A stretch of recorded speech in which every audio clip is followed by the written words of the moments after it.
Hello and welcome to Ryno's Orioles Report. Please like the video and subscribe to the channel. Well, it was an eventful trip for the Baltimore Orioles into Cincinnati to face the Reds. Now, they couldn't sweep the series, but they did win 2 games. They won the first 2 games of the series, meaning a 3-game winning streak, and then that third game of the series was another shot for 4 wins in a row for the Orioles, and they just couldn't do it.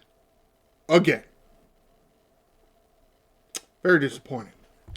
Yes, this is MassiveSports.com. No, they haven't changed back to how they're doing a website, so I'm going to move away from this website right now. I'm going to go to MLB.com. You come to the MLB.com, you go to the scores, you can pick your day, and then once you pick your day, you pick your game, and you can enter the wrap section, the box section, which is where I'm at now, and then also a video section, which I will get into after the box scores. Yep, Gunnar Henderson leading off. It's been somewhat the talk, maybe over the past 2-3 weeks, of will Craig Albertaz, manager of the Baltimore Orioles, will he move Gunnar Henderson down in the lineup? Well, he didn't do that. He made him lead off, and we'll see how long it sticks. Initially, they just swapped Gunnar Henderson and Taylor Ward, meaning Taylor Ward was a 2-hole hitter. Now, that didn't work out so great, so they started having Adley Rutschman bat second and Taylor Ward third. I'm not saying that that's working out that good, so yeah.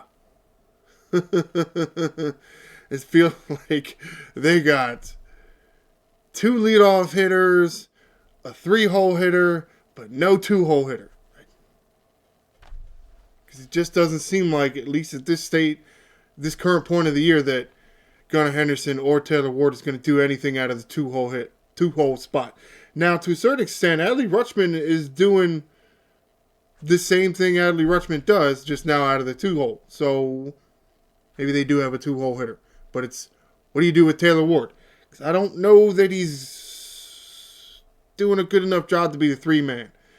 But maybe other people think differently. So Henderson over with 2 walks. Rutschman with 1 hit. Taylor Ward hitting a walk. I mean, is that good enough for your 3-hole? Technically, his OPS, on base percentage plus slugging percentage, is higher than Gunnar Henderson's, though it's not higher than Adley Rutschman's. I think you really would rather your 3-hole hitter be more of a extra bases guy. Doesn't really seem like Taylor Ward is that. Maybe at some point they'll move Alonso or Basayo up to 3 and then 4, and then maybe Ward down to 5. So maybe to Alonso at 3, Basayo at 4, Ward at 5. So you can go right, left, right. Maybe. We'll see. Alonso with 1 hit. Samuel Basayo, 1 hit, 2 RBIs. Also worked the walk. Beavers, Ofer. Colt Kowser, Ofer. 3 strikeouts. Blaze Alexander, hit and a walk. Jackson Holiday, Ofer. Rutschman with a double and Basayo with a home run. Not a whole lot going on in this series, but it's a few things. Gunnar Henderson, Taylor Ward with stolen bases. Okay. Yeah, I mean, that's why you think Taylor Ward is more of a top-of-the-lineup guy instead of a 3 guy. But just doesn't seem to be doing as well up there. And Gunnar definitely seems to be doing better. Honestly, for throughout his whole career, I think he's done better hitting leadoff. There was a point where he was your best hitter all around before Alonso gets here. So you want him hitting 3rd or 4th just to drive in more runs, but he doesn't seem to hit the same. I don't know. Mental block, just the kind of person he is, which maybe it does make sense. Maybe. I'm not saying it does, but maybe it does. PO, that is for picked off. Yep. With Gunnar Henderson on base more, this is what you're going to have. Yep. Trevor Rogers gets a start in this game, only able to go 5 innings through 90. Where you at? 93 pitches. Only gives up 2 hits, no runs, 5 walks. That's really what killed him. 4 strikeouts. Luckily, they didn't come back around to hurt you. I don't know. I don't know how that happened. But it happened. Rico Garcia, first man out of the pen, pitching 2 innings. 22 pitches. Okay. Maybe that's just part of why Rico Garcia was doing as well as he was. He wasn't necessarily thrusted into a closer role or even a high leverage setup man or the premier setup man in the bullpen. So maybe he does a little bit better from middle relief.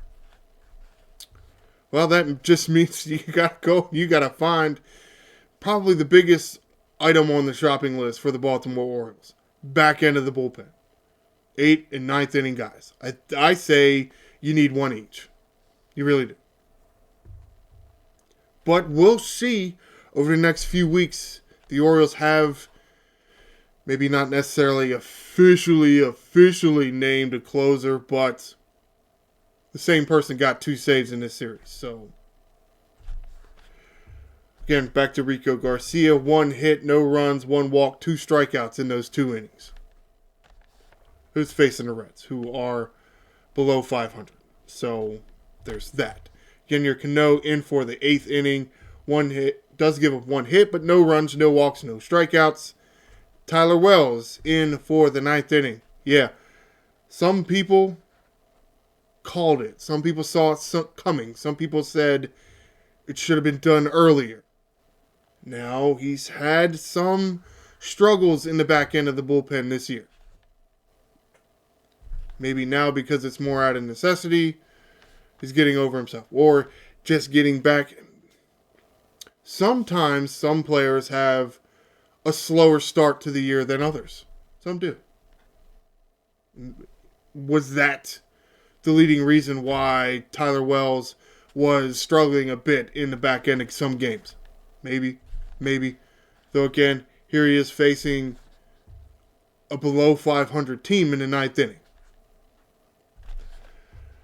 Pitching the full 9th inning, no hits, no runs, no walks, 1 strikeout for Tyler Wells. 1, 2, 3, 4, 5, 6. 6 overturned in the ABS challenge. That's big. Still, I mean, there's still evidence. There's evidence there that maybe there should be more challenging going on. Maybe there should be. All right, let's get to some of the clips here. Okay, I did go all the way at the top. All right, we're going to start this with the play, and I'm going to talk about the notes I wrote down. Being aggressive on the base path gets a run in the 1st inning. Yes, you do want to be aggressive on the base paths, but you also need to be smart. Can't you go around getting picked off? But with pickoffs, you have more aggressiveness. So you'll see that coming up here in a minute. Rogers gets out of trouble in the 1st, which for some starting pitchers is a tough inning. Here's the stolen bases. Catcher airmails the ball, so bam, able to move up and score a run. And the man behind Gunnar Henderson, Taylor Ward, because he also had a stolen base, also gets to move up a base. Sucks that we only get 1 run, but you do. Because you did get, well, that was Pete Alonso striking out, so technically not with no outs. Or, I'm sorry, technically not with less than 2 outs. Here, Dylan Beaver's unable to do anything. Disappointing. Back to Trevor Rogers. Just getting into the flow of the game is harder for some pitchers sometimes. Especially depending on who the other team stacks at the top of their lineup. If they stack their best hitters up there, then yeah, it's going to be harder.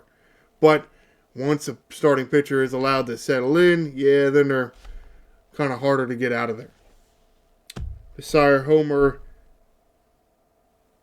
Well, that's not in the first. That what didn't happen in the first. What that happened is I wrote it down as Basayo's homer in the first inning, but it should have been. Oh, there it is, right there. Third inning. Third inning. After the Alonso strikeout, disappointing with the Alonso strikeout, but it's with 2 outs, so that was much needed. Taveras struggles in right field, leading to runs in first and second. Go back to this hit somewhere. Where are you? I don't know. You walk Cruz. Who hits Cruz all the way around? Oh, no, I don't. I had the wrong thing selected over there. Damn it. Spencer Steer hits a... Oh, did he just go first or third on that base hit? Okay.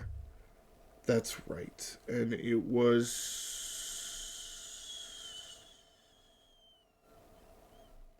Oh. Was that a different game? Oh.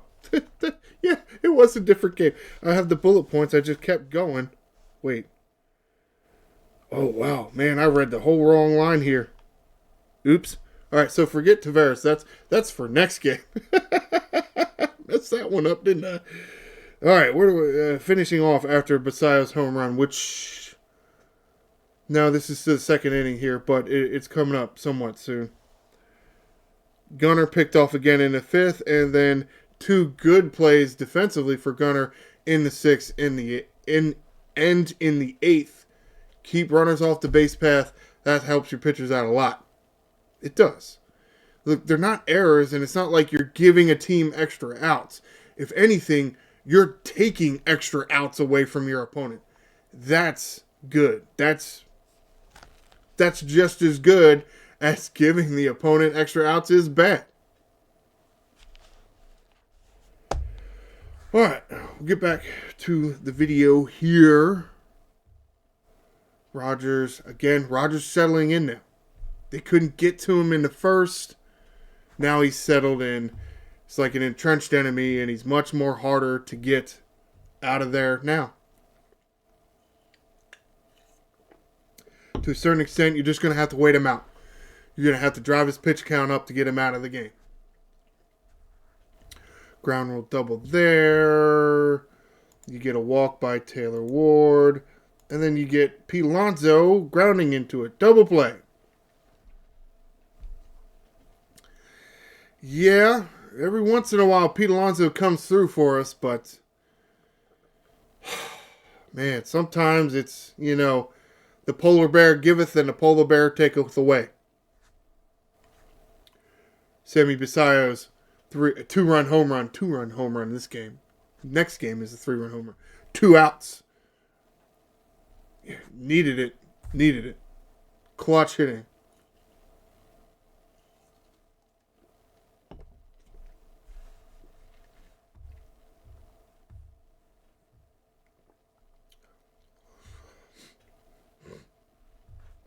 Not a whole lot happens as we continue to see this game going. Yeah.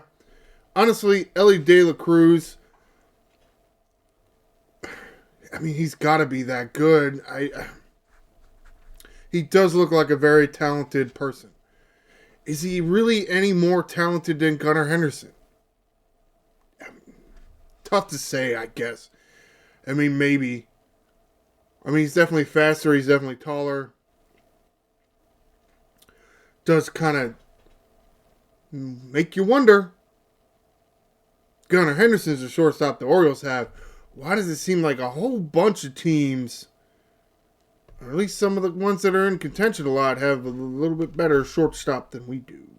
Yeah, that's wonderful. Not really. Ellie De La Cruz is definitely on base way too often this series. Though, he didn't really do a lot of damage. That's the thing.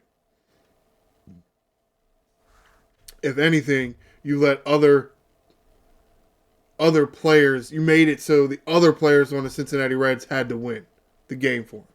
Here's Gunnar Henderson getting picked off. I mean, that is a huge lead when you're up. I mean, at this point, what's the score? Oh, that's right. They shut the Reds out. It's 3-0. It's 3-0. How do you get picked off at first? How are you that far away from the first base bag? It's 3-0. That's what I've said about Gunnar Henderson. He lacks discipline. No real other way to say it. Because to a certain extent, it's unfair to say that he's a bad player. Especially with, see this, talking about that play there with Ellie De La Cruz running, super fast runner. That's the only chance he had to get him out. And that's a hard play to make. That's hard. That's not an easy play. That's why they didn't give Gunnar Henderson an error.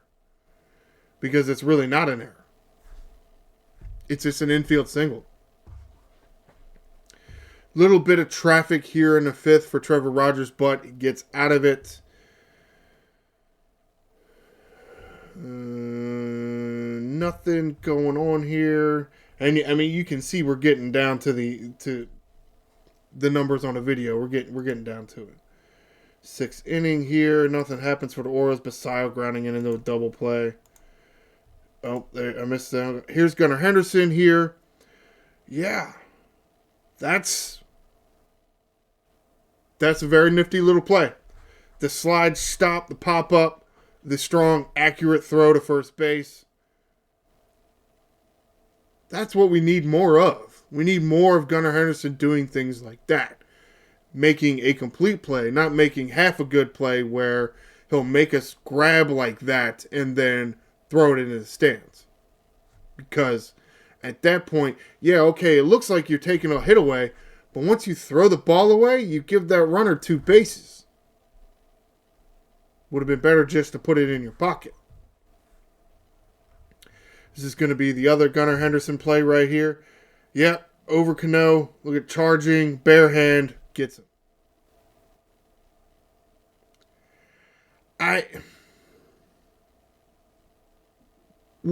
It's weird that we've seen some of the basic mundane mistakes we see from Henderson, but in this series, it's not even just this game. There are a few plays that Gunnar makes that makes you think, well, how the hell is he not a perennial Gold Glove candidate at shortstop? How has he made some of these stupid-ass errors? The only thing I can say, it's because he's wild. He lacks consistency. He doesn't have great fundamentals. He's not disciplined enough. Some of that isn't Gunnar Henderson's fault. Some of it is.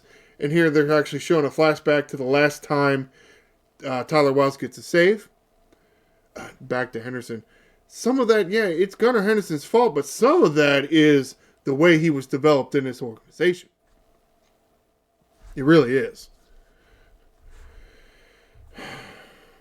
Though, if you remember correctly, and I think I do, the Orioles drafted Gunnar Henderson out of high school. So it wasn't a 22 or 21-year-old, however you are after college, college shortstop being trained by Major League Baseball trainers. It was a high school shortstop, 17-year-old kid, 17, 18-year-old kid getting trained. How well did some of that training sink in? Typically, the older and the more mature you are, the more the training can benefit and help you. Typically. So you see that? Yeah, the video, I don't know why, it just goes blurry there from time to time, which is disappointing. But, yep. 3-1 Orioles. Shut them out. Game 2, Baltimore Orioles. Wait, I didn't even say the score, did I? See, I'm so off because it's so long with this certain websites and a certain structure now have changed it all. Yes, this first game of the series, Baltimore Orioles 3, Cincinnati Reds, nothing. Shut up. Now, on to game 2. Hopefully, did a good enough job with game 1. Didn't feel like it. Baltimore Orioles 8, Cincinnati Reds 5. This game 2. Orioles actually gave the lead up in this game. Yeah, the Orioles get 3 in the first, and then Reds get 1 in their first, and then 3 in their second. Yeah, disappointing, right? Yep, especially when the offense comes through for you in the first inning, and then what do you do as a starting pitcher? You immediately give the lead back. Maybe not immediately, but within the next 2 innings, you give the lead right back. Cool. Gunnar Henderson 1 hit, so not great out of the leadoff spot so far. I mean, he's hitting. To a certain extent, is Adley Rutschman hitting better because he's hitting behind Gunnar Henderson, because he's hitting in a 2-hole, or what? To a certain extent, Adley Rutschman is performing very nicely in a 2-hole. 2 hits, another 2 hits and 2 RBIs here for Adley Rutschman. Taylor Ward, 1 hit. Pete Alonso, 3 hits, 1 RBI, 2 walks. Samuel Basallo, 1 hit, 3 RBIs and a walk. Colton Cowser, hit and a walk. Leody Taveras, 0 with a walk. Jackson Holliday, 0 2 walks. Blaze Alexander, hit and 2 RBIs. Rutschman and Alonso with doubles. Basallo with the home run. Stolen bases by Holliday and Alexander. Yeah, a little bit more aggressive on the base paths. Outfield assist by Leody Taveras. Cutting down a Mr. Blade, trying to take 2. Brandon Young gets a start in this game. Yeah, offense came through for him. 7-2. Brandon Young his record is 7-2. What is Trevor Rogers' record? 6-7. Yeah. Not only is Brandon Young doing really well, but the offense seems to be getting him run support, which who knows why that happens sometimes. 5 full innings for Brandon Young. 102 pitches. Yeah. Walks got kind of the better of him here. And 8 hits. 8 hits will do it to you as well. 4 runs, 3 walks, 5 strikeouts. Not a bad performance. Not necessarily great, but you did keep the team in the game. You kept them in the game. Grant Wolfram, first man out of the pen, actually comes on in the 6th inning. They did send Brandon Young out there for the 6th, but yeah, allowed a few runners on base. No, it wasn't a hider hook because Brandon Young allowed a few base runners, but Wolfram able to get out of it. Does give up a run, though, and a walk. Disappointing. No hits, which isn't great, but whatever. No strikeouts. That was the 6th inning. Yennier Cano in for the 7th inning, pitching a full 7th inning. Does give up 2 hits, but no runs, 1 walk, no strikeouts. Andrew Kittredge in for the 8th inning. So you got Kittredge available, and here he goes in the 8th inning. I still say, we'll see how this goes.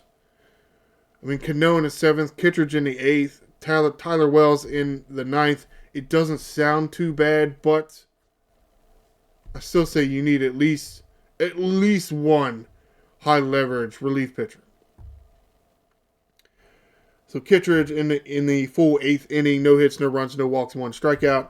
Tyler Wells in there again to get another save, 2nd save of the year. Pitching the full 9th inning, does give up a hit, but no runs, 1 walk, no strikeouts. Only 2 overturns as far as ABS goes. That's disappointing. But however, all right, let's get to some of the videos. Nope, I did not go all the way back to the top. Sometimes I do that, sometimes I do not. And we're going to watch the Orioles start well. Single by Henderson, just getting under the glove of De La Cruz. Then you get a Rutschman strikeout. All right, to the notes. Another 2-out home run by Samuel Basallo. Yeah, you're going to see that in this first inning. Taveras struggling in right field. As you heard me mention a few minutes ago, but I said it for the wrong video. This is the correct video. Struggling a bit. Leody Taveras struggling a bit out there in right field, leading to at least 2 runs. You could probably argue that because of some of the... I don't think you could charge all the runs to that because the pitcher's still allowing the hitter to hit the ball down there. They were still base hits. It's not like Taveras didn't catch the ball like he did in Los Angeles. Here's a home run here. Yep, to the smokestacks. Coincidentally enough, Kevin Brown and Ben McDonald on the call. Right before that, Kevin Brown says Samuel Basallo has smokestack power. And where did he hit it? Yes, right towards the smokestacks they have at the Great American Small Park. Funny how the world works sometimes, ain't it? Yeah, see, smokestacks. Back to Taveras. Yeah, at least 2 runs because runners were able to take extra bases. So, yeah, gotta give him credit for those. Though it's still going to be charged to the pitcher. Trevino, I'll get to his full name. I didn't write his full name down here in my notes. But the catcher for the Cincinnati Reds blocks the plate with the ball. But again, he blocked the plate. And it didn't allow Adley Rutschman a target, the ability to even touch the plate. Now, it's perfectly legal because he had the ball. But instead of just catching it and swipe tagging, like you see a lot of the Orioles catchers do, that man put his whole body on the plate to block it, to prevent the run from scoring. Because if he doesn't put his knee down right there on the top of the plate, Rutschman's able to score. He'll score. The tag wasn't going to beat him. But you could literally see the shock on Adley Rutschman's face that, oh, yeah, you can do that if you got the ball. You can put your whole body on the plate and literally prevent the runner from being able to touch it. And it was like a deer in the headlight. I don't know if you'll be able to see that in this video, but it's like a deer in the headlight. Just, you had no idea you could do that. Which, maybe Michael Elias should have gone for one of these old school baseball men like, oh shit, what the hell? Terry Francona. I forgot what his name was. Terry Francona. Long-time baseball manager. Could have gone for somebody like that. Didn't. Now, one would have to think that the only reason that didn't happen was because a younger manager, like say an Albernaz or a Hyde, a little bit more easier to control, Jose Trevino. Oh, I wanted to talk about those plays with Leody Taveras in right field. There's a strikeout there. You can see. It's tough to say on this play, did Taveras just miss the ball or did he make a business decision there and not wanting to mess around with the wall at all? Maybe a little column A, a little column both.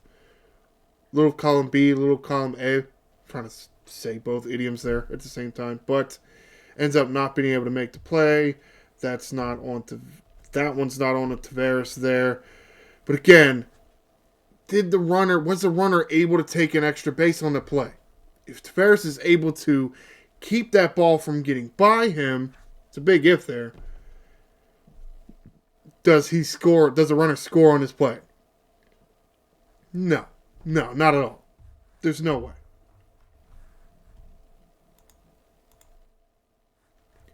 All right, so let's get back to more of the right field mishaps. Oh, no, that is Spencer Steer here with the single. Now Jose Trevino again. He was one of the other guys that hit the thing. So he's going to hit this ball here. You're going to watch this one. This one's going to...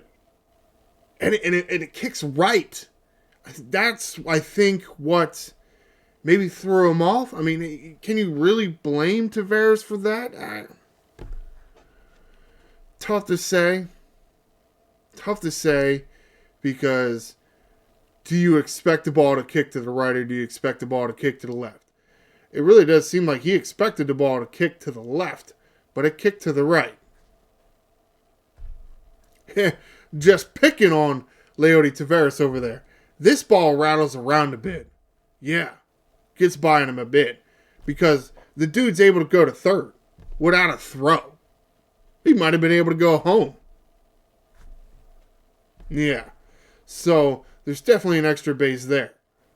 And of course, you can see here, there's, a strikeout, but then a De La Cruz single after that. So,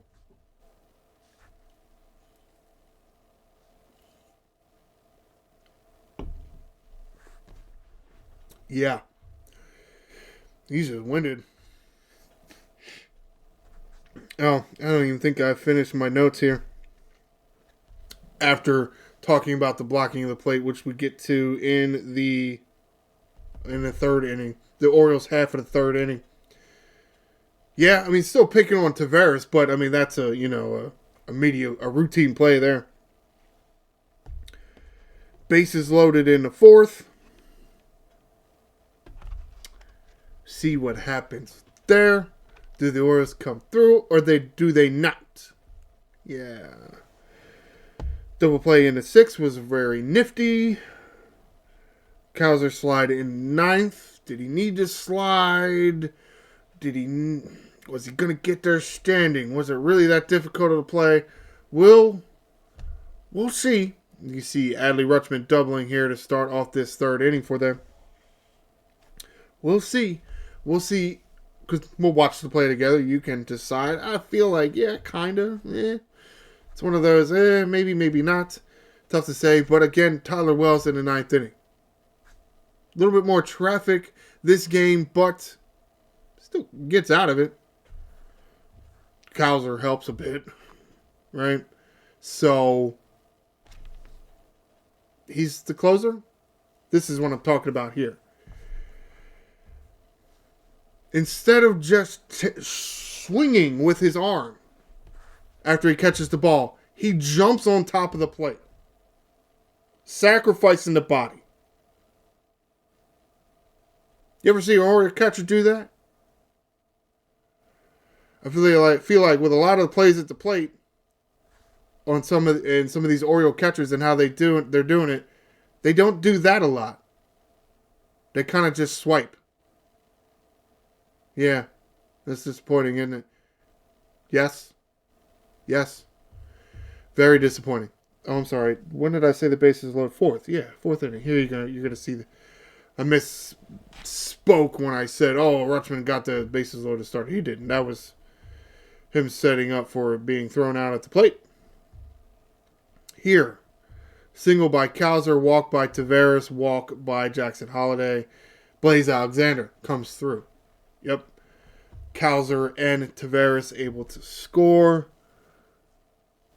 Disappointing thing after this is that you get Gunnar Henderson to the plate. And I don't know how many times we're going to replay a base hit that scores 2 runs, but there was no play at the plate. But how many times have we got to see it? I mean, I guess not a whole lot else happened. Yeah, Gunnar Henderson strikes out, and then you get Adley Rutschman here with a double. There you go. For more runs, this is how they took the lead, the Orioles. Whew. Again, needed that. You need clutch hitting. Seems too many times do we get Pete Alonso at the plate with the bases loaded, and what is he? 2 for 15 with 3 RBIs? That's pretty low. I just threw numbers out there. I don't exactly have the numbers in front of me, but I feel like more often than not, Pete Alonso has not come through with the bases loaded. And when you sign a big deal like that, yeah, people are going to make note of that. Taylor Ward actually moving Adley Rutschman over here for Pete Alonso. So it doesn't come through with the bases loaded, but with 2 outs and a man on third, get an add-on run. Cool. Or an insurance run, I guess, if you will. The 8th run. Right down through the man there playing third base. Yay, good job. Alright, let's skip ahead. Let's go to this 6th inning here. What inning is this? This is Brandon Young and his walk. Blaze Alexander, ball kicked. Wait, what the hell inning are we in? What inning are we in? Video? Hey, video. What inning are we in? Hey, video. What inning is this? No? I forgot what the hell inning this is. Oh, this is the 6th. I was kind of thinking that, but, it wasn't telling me, so... Yeah, they ruled that a single.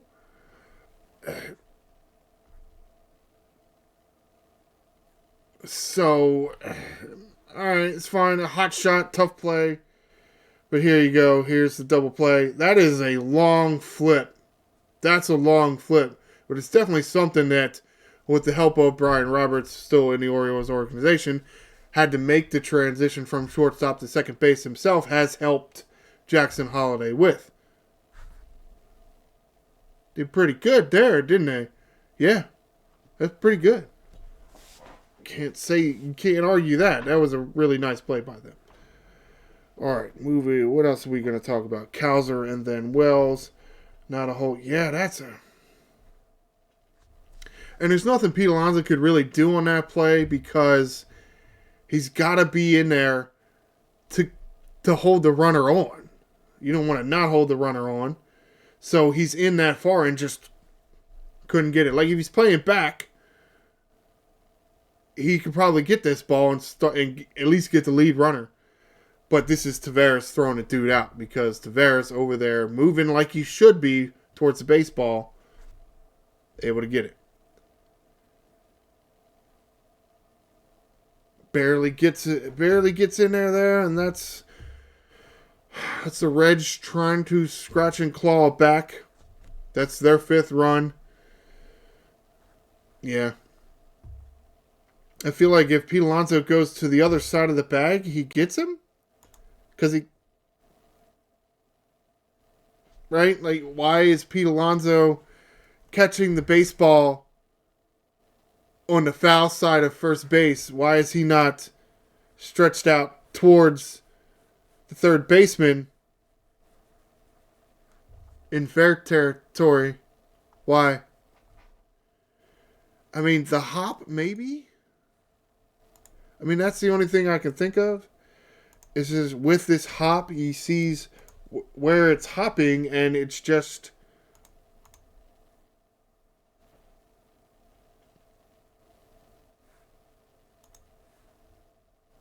It's weird. Why? I mean, you get why Blaze Alexander was in foul territory, but why is Pete Alonso in foul territory here? That doesn't make sense. It doesn't.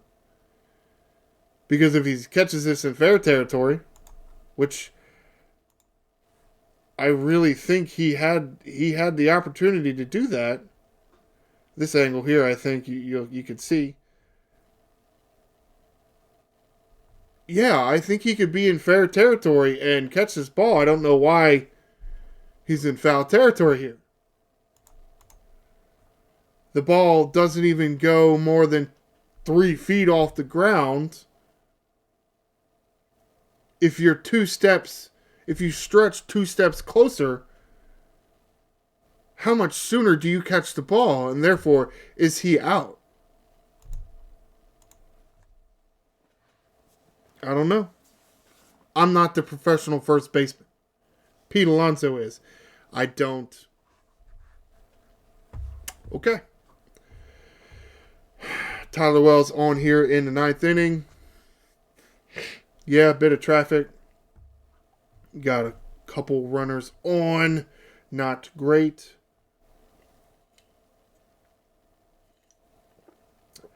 Get the pop up here to Blaze Alexander. Don't really care. Shot over to Colton Cowser here in the gap.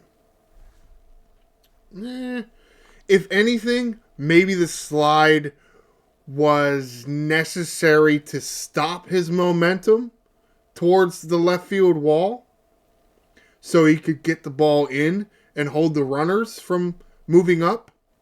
Maybe that's what it was. So is the slide necessary? Sure. Is it necessary to make the catch? No, I don't think so, but I do kind of think the slide was necessary, again, to keep the runners from moving up, because you don't know what's going to happen. You can have two wild pitches and then both runners would score. All right, let's get to Game 3. Baltimore Orioles 2, Cincinnati Reds 3. Yeah. Henderson 0 with an RBI. Rutschman 1 hit. Taylor Ward 2 hits. B. Alonso 0. Kobe Mayo hit and an RBI. Sammy Basayo 0 pinch hitting late. Tyler O'Neill 0 with a walk. Dylan Beavers technically without an at-bat because he walked. So he pinch hit late for Tyler O'Neill. Got lucky there. He did something. Larry Taveras 0 with a walk. Jeremiah Jackson 0. Jackson Holiday 0 with a walk. I'm sorry. Again. Just as Dylan Beavers, it's not. He didn't have an official at bat. He just gets a walk. Though it just seems weird. I get lefty righty matchup and all that shit, but Jeremiah Jackson here hitting 248. Jackson Holiday hitting 187.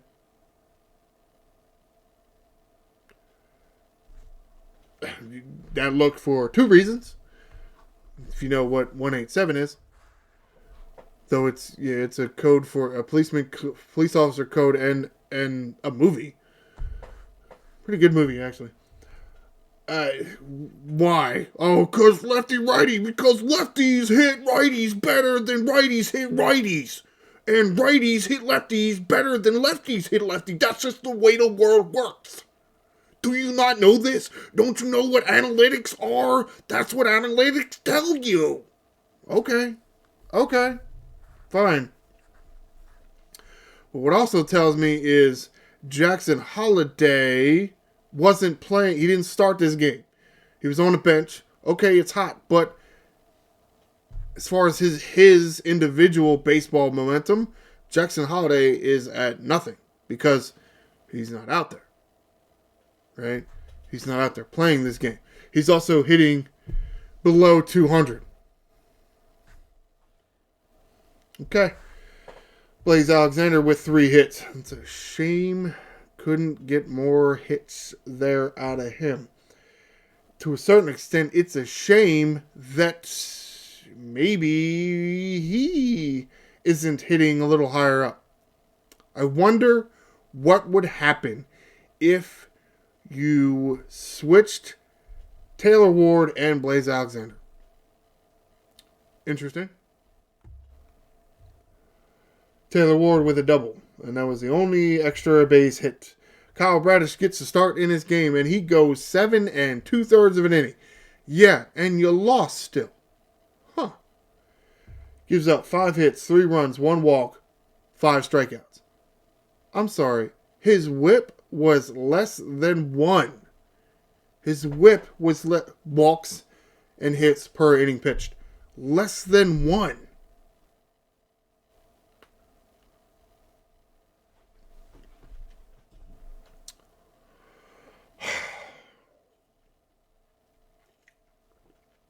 Well, that's what happens when your offense doesn't come through when they have the opportunity and honestly can't even make their own opportunities. Because sometimes that's how good offenses put runs on the board. They make their own opportunities.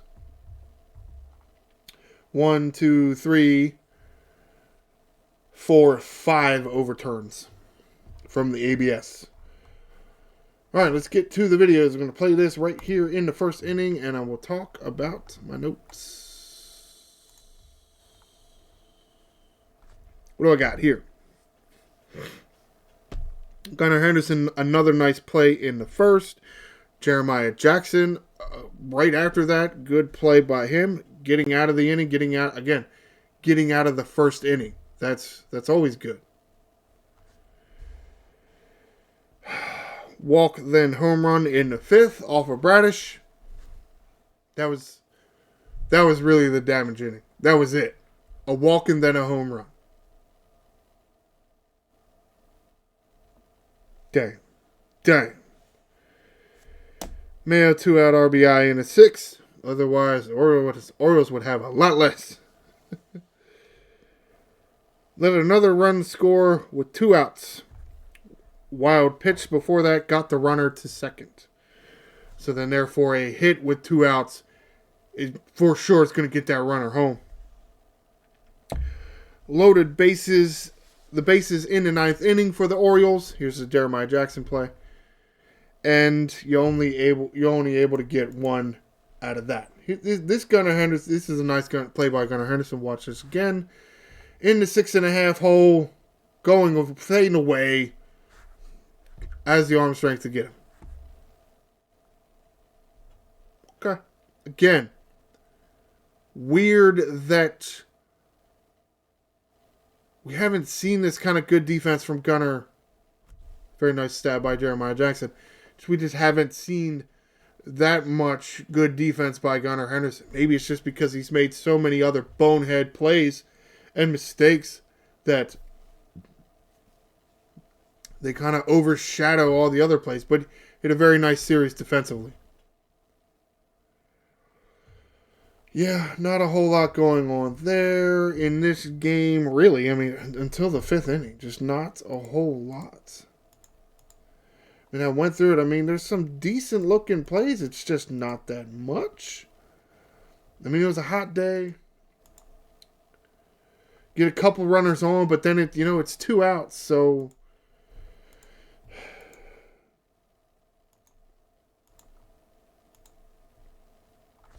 no, this is the Orioles hitting in the 5th.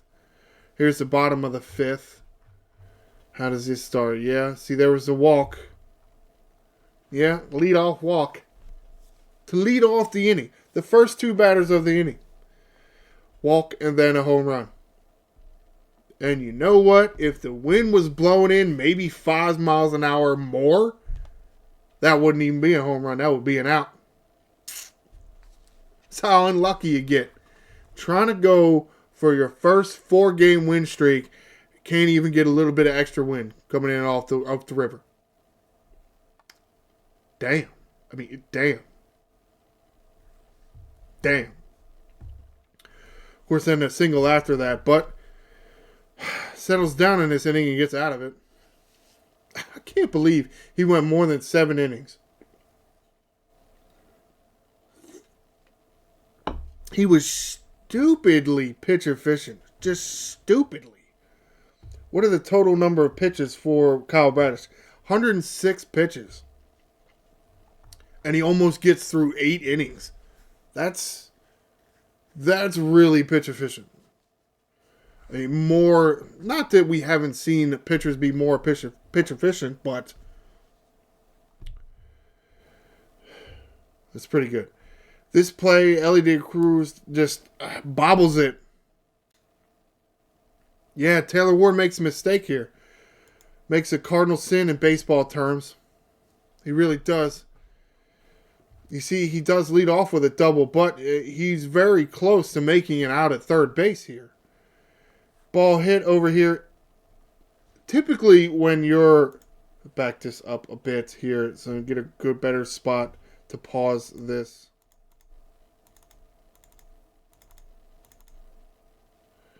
All right, you see, here's De La Cruz. Yeah, the video is kind of hard. Here's De La Cruz. Here's Taylor Ward. Here's the ball. Typically, if you're on second base and you're running through, hey, should I take off and go to third or should I not? If the ball is in front of you, like the ball is now, the answer is no, don't go to third base. Because if De La Cruz fields this cleanly, Taylor Ward's out at third base. Just because of the direction that the ball is going with a right-handed infielder, he doesn't need to turn his body to throw to third base. If the ball is behind the runner, that means this fielder is ranging glove side to catch the ball, practically turning his back to third base, and would therefore need to turn to throw to third base, making it a more difficult throw. Doable, but still more difficult. Therefore, that's why they say, oh, well, you should be able to make it to third base on that. But luckily for Taylor Ward, Elly De La Cruz, sensing the opportunity to get the lead out at third base, bobbles it. Yeah.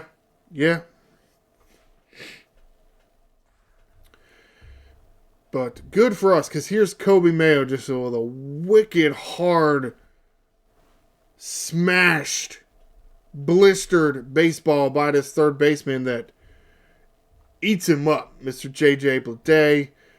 Just, that's not very good camera work. There you go. Here's a good, oh shit. Yeah. But that's what happens when you don't get in front of the baseball. And, oh, no, I'm sorry. That's not J.J. Bleday. Oh, the left fielder, J.J. Bleday. Third baseman, Sal Stewart. I'm sorry. And he knew it, too. That's why he was pounding the ground. He knew he should have had that ball. But he just couldn't do it. Bases loaded here. Yeah. Because after that Kobe Mayo hit, you get a walk to Tyler O'Neill and a walk to the Leody Taveras, and Jeremiah Jackson strikes out. Yeah. That's what I'm saying. How many times does this team, the Baltimore Orioles, have they loaded the bases this year? A lot. I feel like. A lot. They did it twice in this game. That's...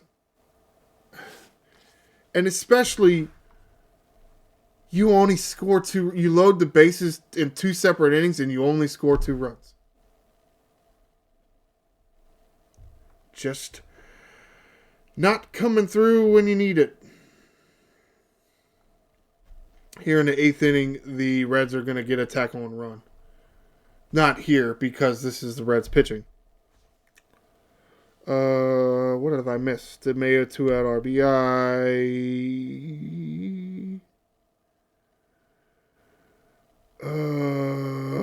Okay, yeah. And here, because there's going to be 2 outs, and there's going to be a wild pitch. Kyle Bradish is going to throw a wild pitch, and it's going to be Mr. Edwin Arroyo. That's this guy right here. Yep, that is a spiked ball. Just to show you that he was on first base. He was on first base, and because of Bradish's wild pitch, allows him to get to second base. Now, Sal Stewart hits a double, so how much does the wild pitch come into play? Well, it's a tough one. It's hit the left field. Play would be in front of him. I don't know. You know? Is the guy going to be able to score? Would he be able to score from first? Well, there's 2 outs, so he's running anyway. So he might... He probably scores anyway. Probably. Okay, well, fuck you too. I mean, that's what that's supposed to mean, right? Alright. Rico Garcia in here to get out of the jam, and he does. I don't know. Game's not on the line, I guess. Here you go, coming to the 9th inning. Not going to show you how the bases get loaded, which I guess makes sense. We're just going to zoom in on Mr. Pagan here and then show you the bases loaded. Who is it? I want to say Emilio Pagan. Yes, Emilio Pagan. Yep, they're having lots of conversations. Who's at the plate? Oh, Gunnar Henderson. The bottom of the lineup. Loaded the bases for the top of the lineup. Gunnar Henderson with one out. Only able to get a sacrifice fly. I mean, yes, it's something. But now there are 2 outs. Definitely would have been nicer to have something more than a sacrifice fly from Gunnar Henderson. Definitely. Because Rutschman unable to... With 2 outs. It's like you need a base hit or maybe a pass ball. Actually, a pass ball or wild pitch isn't going to do anything because the runner wasn't able to move up from second base. But, oh, well, that's it. And after this, the Reds are, they're both teams are 7 games below 500 still. 42-49 for the Orioles, 41-48 for the Reds. Man. All right, let's just get to some articles to wrap this shit up and get out of here. You can see back to MySonSports.com. This article here, now I messed up the notes, so I'm going to try to, make sure I get these in the right order here. This article written by Rock Kabatko. Yes, last video I did mention Helsley was unable to come into the game. He hadn't officially been put on the injured list yet, but right before the start of this series, he was officially put on the injured list. And what else happened? Anthony Nunez was recalled to replace Ryan Helsley on the roster. Also, Jeremiah Jackson recalled. Yeah, remember he was sent down a while ago, and the Orioles were rolling with 3 catchers. Well, they're not doing that anymore. Yep, Chadwick Trump designated for assignment. Look, I get it. Maybe the problem is you have 5 outfielders. That's the problem. I do think it's a tough decision. It's a tough decision because it's who do you... I do think Jeremiah Jackson shouldn't have left the roster, and I mean I said that to you. I think because he can take some innings in left field, right field. So can Blaze Alexander. Lady Tavares, it doesn't go the other way a lot of the time. It doesn't. Some players can, some players can't. For the most part, a lot more infielders can go and play a left field or a right field than a left or right fielder coming in and play second or third base. But it does happen. So really what I say is you don't need 5 outfielders. 5 dedicated outfielders because you now have Jeremiah Jackson and Blaze Alexander. So you actually have 7 guys that could and have played the outfield in their time in Major League Baseball. You don't need Colton Cowser, Leody Taveras, Dylan Beavers, Taylor Ward, and Tyler O'Neill. But that's what they want. I feel it has to be.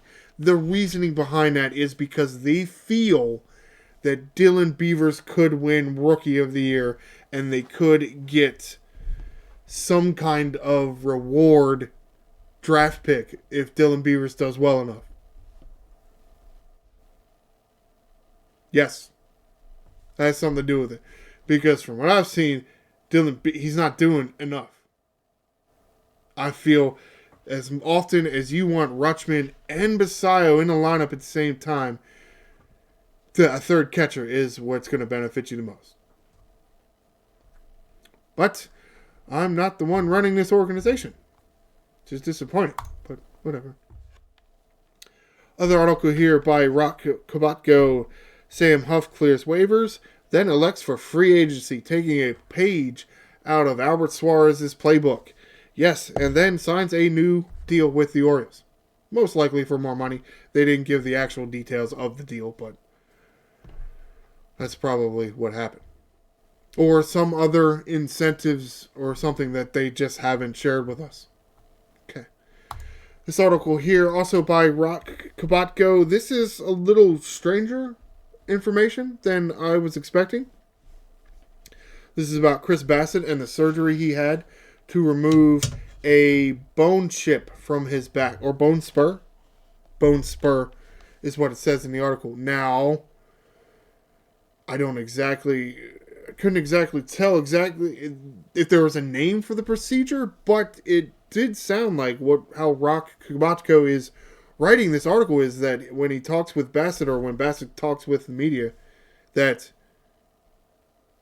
he's not, as in Chris Bassitt, is not sure if any other person has ever had this surgery before. At the very least, a professional baseball pitcher. So, I feel like they would have told us if the surgery went poorly. So it doesn't sound like that's the case. It's just, we have no idea the timetable. None. Because nobody's done it before. So, is Chris Bassitt going to pitch again this year? Is he going to pitch again in his career? Apparently, as of right now, we have no idea. Because he had a surgery that nobody's had before. And so we really don't know if or when he can even come back from it. Which kind of sucks. Sounds like another load of free agent cash down the drain. Charlie Morton, Chris Bassitt, Tomoyuki Sagano, Craig Kimbrell, so far Ryan Helsley and Andrew Kittredge, and Tyler O'Neill.